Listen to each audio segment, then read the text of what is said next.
ನೋಡಿದ್ ಬಹಳ ಖುಷಿ ಆಯ್ತು. ರಂಗೋಲಿ ಮುಖಾಂತರ ನೀವೆಲ್ಲ ಹೊರಗೆ ಬಂದಿದ್ರ. ಆಕ್ಚುಲಿ ನಿನ್ನೆ ನಾನು ಇವ್ರ ಹತ್ರ ಮಾತಾಡ್ತಾ ಇದ್ದಂದವ್ರಿಗೆ, ಇಲ್ಲ ನಮ್ಮೂರಲ್ಲಿ ದೇವ್ರಿದೆ, ಸ್ವಲ್ಪ ನೆಲಪಲ ತೊಳ್ಕೊಂಡು ಇರ್ತಾರೆ, ಕಷ್ಟ ಆಗುತ್ತೆ ಬೆಳಗ್ಗೆ ಬೆಳಗ್ಗೆನೆ ಬರ್ಲಿಕ್ಕೆ ಅಂದೆ. ಇಲ್ಲ ಹಿಂಗಾಗಲೇ ಅನೌನ್ಸ್ ಮಾಡ್ಬಿಟ್ಟಿದೀವಿ ಅಂದ್ರು. ಇನ್ನೊಂದ್ ದಿನ ಮುಂದಕ್ಕೆ ಹಾಕಿದ್ರೆ ನಾಳೆ ನಾಡಿದ್ ಮಾಡಿದ್ರೆ ಆಗಿತ್ತು ಹಬ್ಬ ಆದ್ಮೇಲೆ ಅಂದೆ.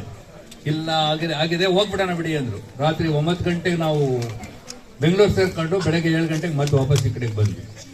ನಿಜಕ್ಕೂ ಈ ರಂಗೋಲಿ ಸ್ಪರ್ಧೆನ ಕಾನ್ಸೆಪ್ಟ್ ಬಹಳ ಚೆನ್ನಾಗಿ ನೋಡಿ. ನಿಮ್ಮನ್ನ ಎಲ್ಲೋ ಇದ್ದಿದ್ದ ಕಲೆ, ನಿಮ್ಮಲ್ಲಿ ಸೃಜನವಾಗಿದ್ದ ಒಂದು ಕಲೆನ ಮನೆ ಮುಂದೆ ಕುಮಾರ್ ಮೇಷ್ಟ್ರು ಹೇಳ್ದಂಗೆ ರಂಗೋಲಿ ಹಾಕೋದು ಇಲ್ಲ, ಈಗ ಅದು ನಿಂತೋಗ್ಬಿಟ್ಟಿದೆ. ಇನ್ನು ಕೆಲವರು ಯಾರೋ ಉಳಿಸ್ಕೊಂಡಿದ್ದೀರಾ, ಅದನ್ನ ಮತ್ತೆ ಹೊರಗಡೆ ತಂದು ನಿಮ್ಮ ಹೆಣ್ಮಕ್ಳನ್ನೆಲ್ಲ ಹೊರಗಡೆಗೆ ಒಂದು ಸೇರಿಸಿ ಈ ತರದ ಒಂದು ಹಬ್ಬ ಮಾಡ್ಬೇಕು ಅನ್ನೋ ಒಂದು ಕಾನ್ಸೆಪ್ಟ್ ಬಂತಲ್ಲ, ಇದೇ ದೊಡ್ಡದು. ಆಗ ಚಿದಾನಂದ ಅವರು ಎಷ್ಟಾದ್ರೂ ಖರ್ಚಾಗಲಿ ಪ್ರತಿಯೊಂದು ಹಳ್ಳಿನಲ್ಲೂ ಈ ತರ ಮಾಡ್ಬಿಟ್ಟು ನಮ್ಮ ಹೆಣ್ಮಕ್ಳು ಖುಷಿಯಾಗಿ ಅದನ್ನ ಸೆಲೆಬ್ರೇಟ್ ಮಾಡಬೇಕು ಅಂತ ಮಾತಾಡಿದ್ರು. ಅದು ಮೊನ್ನೆ 3 ದಿನದ ಹಿಂದೆ ಇಲ್ಲಿ ಡಿಸೈಡ್ ಆಗಿರೋದು. ಅದು ನಮ್ಮೂರಲ್ಲೇ ಆಗ್ಬೇಕು ಅಂತ ಕುಮಾರ್ ಫಸ್ಟ್ ನಮ್ಮೂರಲ್ಲಿ ಚಾಲು ಮಾಡ್ಬೇಕು ಸರ್ ಅಂತ. ಆಯ್ತು ಮಾಡೋಣ ಅಂತ. ಈಗ ಬರುವಾಗಲೂ ಆತಂಕದಲ್ಲೇ ಬಂದ್ವಿ, ಯಾರು ಎಷ್ಟು ಜನ ಕರೀದಿರೋ ಇಲ್ವೋ ಅಂತ. ಬಟ್ ನಿಜಕ್ಕೂ ಬಹಳ ಸಂತೋಷ ಆಯ್ತು.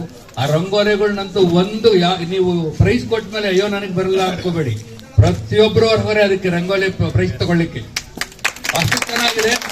ಇಷ್ಟು ಚೆನ್ನಾಗಿ ಬಿಡಿಸಿ ಇಷ್ಟೆಲ್ಲ ಬಣ್ಣ ಹಾಕಿ ನಿಮ್ಮ ಶ್ರದ್ಧೆ, ಆಮೇಲೆ ಆ ಟೈಮ್ ಬಹಳ ಎಷ್ಟು ಟೈಮ್ ತಗೊಂಡಿರುತ್ತೆ ಅದಕ್ಕೆ. ಬೆಳಗ್ಗೆನೆ ಬಂದು ಮಾಡಿದ್ದೀರಾ, ಬಹಳ ಖುಷಿ ಆಯ್ತು. ಈ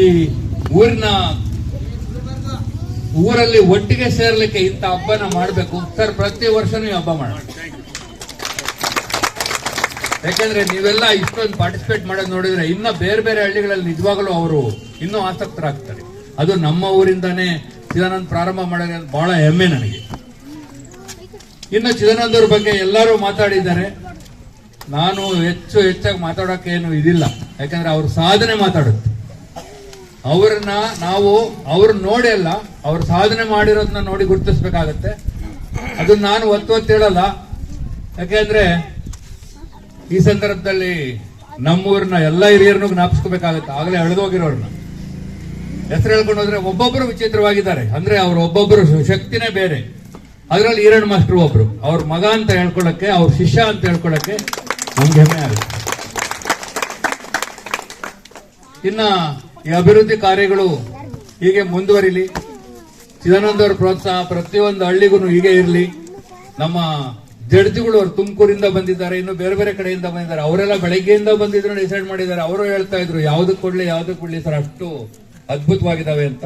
ನಿಮ್ಮ ಶ್ರಮಕ್ಕೆ ಖಂಡಿತವಾಗ್ಲೂ ಆ ಒಂದು ಅಪ್ರಿಸಿಯೇಷನ್, ಅಂದ್ರೆ ನಿಮ್ಮನ್ನ ಹೊಗಳಿಕೆ ಅಲ್ಲ, ಅದನ್ನ ಮಾಡಿರೋದಕ್ಕೆ ಅಭಿನಂದನೆಗಳನ್ನ ಸಲ್ಲಿಸಬೇಕಾಗುತ್ತೆ ನಾವು ಹಂಗಂತ ಹೇಳ್ತಾ, ನಮ್ಮ ಊರಿನ ಎಲ್ಲ ಅಣ್ಣ ತಮ್ಮಂದರಿಗೆ ಬಂದಿರತಕ್ಕಂಥ ಇವರಿಗೆ, ಪರಮೇಶ್ ಗೌಡರು, ನಮ್ಮ ಶಿವಕುಮಾರ್, ಚಿಕ್ಕಣ್ಣವರು, ಅಥವಾ ನಮ್ಮೆಲ್ಲ ಇನ್ಯಾರ್ಯಾರು ಬಂದಿದ್ರು ಅವರೆಲ್ಲರಿಗೂ ಒಂದಿಸ್ತಾ, ನಮ್ಮ ಅಣ್ಣ ತಮ್ಮಗೆ ಅಕ್ಕ ತಂಗಿಯರಿಗೆಲ್ಲ ಮತ್ತೆ ಒಂದಿಸ್ತಾ 2 ಮಾತು ಮುಗಿಸ್ತಾ ಇದ್ದೇನೆ. ಜೈ ಹಿಂದ್, ಜೈ ಕರ್ನಾಟಕ.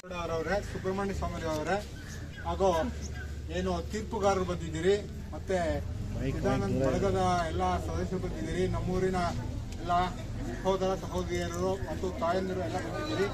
ಇದೊಂದು ಸಾಂಸ್ಕೃತಿಕ ಉತ್ಸವವನ್ನ ನಾಳೆ ನೋಡಿದ್ದು ದೇವರು ಪ್ರಾರಂಭ ಆಗುತ್ತೆ, ಇಲ್ಲಿ ಉತ್ಸವ ಪ್ರಾರಂಭ ಆಗುತ್ತೆ. ಅದಕ್ಕೂ ಮುಂಚೆ ಒಂದು ಸಾಂಸ್ಕೃತಿಕ ಉತ್ಸವವನ್ನ ಉದ್ಘಾಟನೆ ಮಾಡಿ ಯಶಸ್ವಿಯಾಗಿ ಕಾರ್ಯಕ್ರಮವನ್ನ ಅನುಷ್ಠಾನಕ್ಕೆ ತಂದಿದ್ದಾರೆ ಕುಮಾರ್ ಹಾಗೂ ಅವರ ಬಳಗದವರು ಮತ್ತೆ ಚಿದಾನಂದ ಗೌಡ ಅವರವರು. ನಾನು ಅವರೆಲ್ಲರಿಗೂ ನಮ್ಮ ಗ್ರಾಮಸ್ಥರ ಪರವಾಗಿ ಹೃತ್ಪೂರ್ವಕವಾದ ವಂದನೆಗಳನ್ನ ಅರ್ಪಿಸ್ತಾ ಇದ್ದೇನೆ.